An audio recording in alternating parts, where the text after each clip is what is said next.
En Estrasburgo, la jefa del Ejecutivo Comunitario, Ursula von der Leyen, en una comparecencia marcada por los simbolismos, anunció varias propuestas para hacerle frente a la crisis energética derivada de la invasión rusa a Ucrania. Por ejemplo, impulsar una reducción del consumo de energía y un impuesto sobre los beneficios extraordinarios de las compañías que utilicen combustibles fósiles.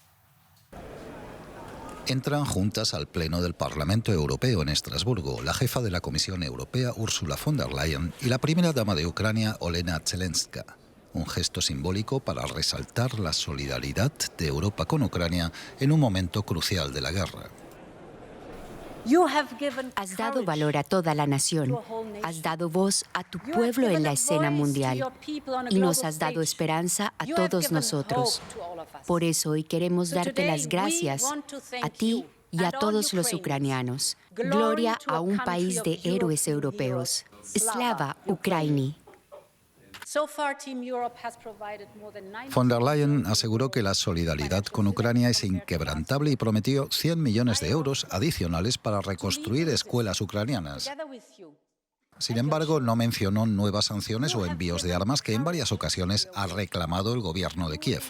Más bien se centró en los retos a los que se enfrenta la Unión Europea, como la crisis energética.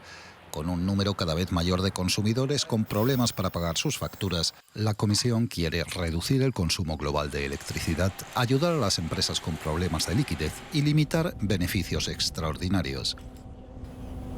En estos tiempos está mal recibir beneficios extraordinarios a costa de la guerra y de los consumidores. En estos tiempos, los beneficios deben repartirse y canalizarse hacia los más necesitados. Según von der Leyen, esta propuesta podría recaudar más de 140.000 millones de euros para amortiguar la subida de los precios de la energía, una medida bien recibida por muchos legisladores de la Unión Europea. Es un conjunto de medidas que ayudarán, por un lado, a disminuir la demanda y, por otro, a reducir los precios. En primer lugar, creo que es necesario dar una señal al mercado de que los precios son muy altos. Y, en segundo lugar, garantizar a la población que podrá pagar la factura.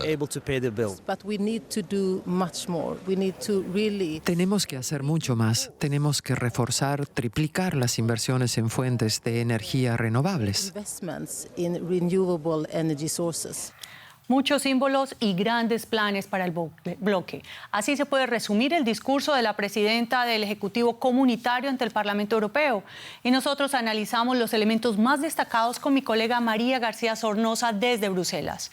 María, te saludo con mucho gusto. Cuéntanos, la crisis energética domina la agenda de Bruselas y de prácticamente todos los gobiernos del bloque. ¿Cuáles son esas propuestas concretas y qué posibilidades hay de que sean respaldadas por los países miembros? Sí, Juliana, el discurso sobre el Estado de la Unión pronunciado hoy era el más esperado y el primero también de la historia pronunciado en tiempos de guerra. El denominador común ha sido esa firmeza de Ursula von der Leyen contra Rusia. Dice que las sanciones han venido a quedarse, pero como dices, la gran expectación estaba puesta sobre las medidas energéticas. En un paso sin precedentes, Bruselas propone gravar en un 33% los beneficios extraordinarios de las compañías energéticas. Busca recaudar con ello hasta 140.000 millones de euros que serán redirigidos a las familias más vulnerables y más expuestas a esta crisis. Han sorprendido estas palabras de una conservadora como Ursula von der Leyen, hablando abiertamente de beneficios desorbitados de ciertas compañías a costa de los bolsillos de los ciudadanos. Es una medida sin precedentes, muy difícil de ver en tiempos no bélicos. Aquí en Bruselas evitan hablar de impuesto, dice que se trata de una contribución solidaria con una barra de tiempo temporal y excepcional en tiempos excepcionales. Sorprende también que una medida tan polémica como esta aúna el respaldo de todas las fuerzas políticas del arco parlamentario de ideologías muy complicadas, pero la pelota está ya en el tejado de los 27 Estados miembros. Deben aprobarlas por unanimidad. Se espera que lo hagan en ese Consejo clave del 30 de septiembre y la sensación aquí en los pasillos de Bruselas es que parece que sí que saldrán adelante, porque de la propuesta de la Comisión Europea se ha caído la que era la iniciativa más polémica y más divisoria. No está ese tope del precio al gas ruso. María, y hay un elemento que llama poderosamente la atención de este discurso, y es que von der Leyen menciona de manera explícita a China. ¿Cuál es la estrategia de la Unión Europea frente al gigante asiático y más en estos tiempos bélicos?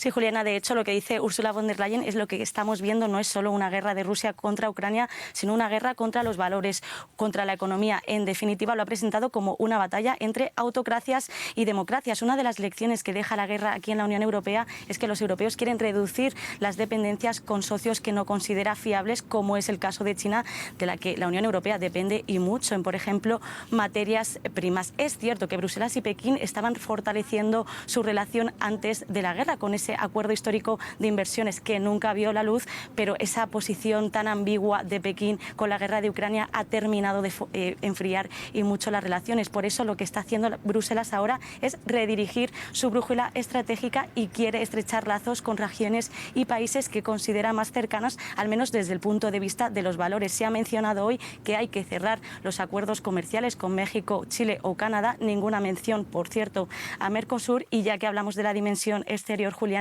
el gran reproche desde todos los frentes que se ha hecho hoy a Ursula von der Leyen es que no ha hecho ninguna mención a esa crisis humanitaria y de inseguridad alimentaria que ya acecha con fuerza al continente africano.